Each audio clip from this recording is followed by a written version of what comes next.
حضرت حسن بصری ساحل فرات پر ملاقات۔ جب ایک مرتبہ رابعہ بصری ساحل فرات پر موجود تھیں تو حسن بصری بھی وہاں پہنچ گئے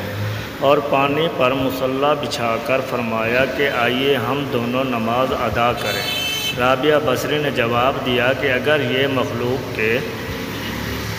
دکھاوے کے لیے ہے تو بہت اچھا ہے، کیونکہ دوسرے لوگ ایسا کرنے سے قاصر ہیں۔ یہ کہہ کر رابعہ بصری نے اپنا مصلی ہوا کے دوش پر بچھایا اور فرمایا کہ ایسے یہاں نماز ادا کریں تاکہ مخلوق کی نظروں سے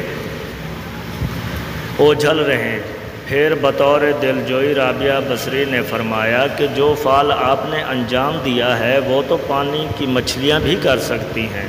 اور جو میں نے کیا وہ ہوا کی ایک حقیر مکھی بھی کر سکتی ہے، لیکن حقیقت کا ان دونوں سے کوئی تعلق نہیں۔ حضرت حسن بصری ایک مرتبہ شب و روز رابعہ بصری کے یہاں مقیم رہے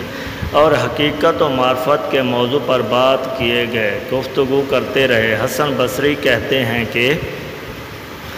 نہ تو اس دوران مجھے یہ محسوس ہوا کہ میں ایک مرد ہوں اور نہ یہ کہ رابعہ عورت ہیں، چنانچہ میں نے وہاں سے واپسی کے وقت خود کو مخلص پایا۔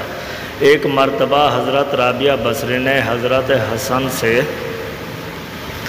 بصری کے لیے بطور ہدیہ موم، سوئی اور بال روانہ کیے اور یہ پیغام دیا کہ موم کی مانند خود کو پگھلا کر روشنی فراہم کرو اور سوئی کی مانند برہنہ ہو کر مخلوق کے کام آؤ، اور جب تم ان دونوں چیزوں کی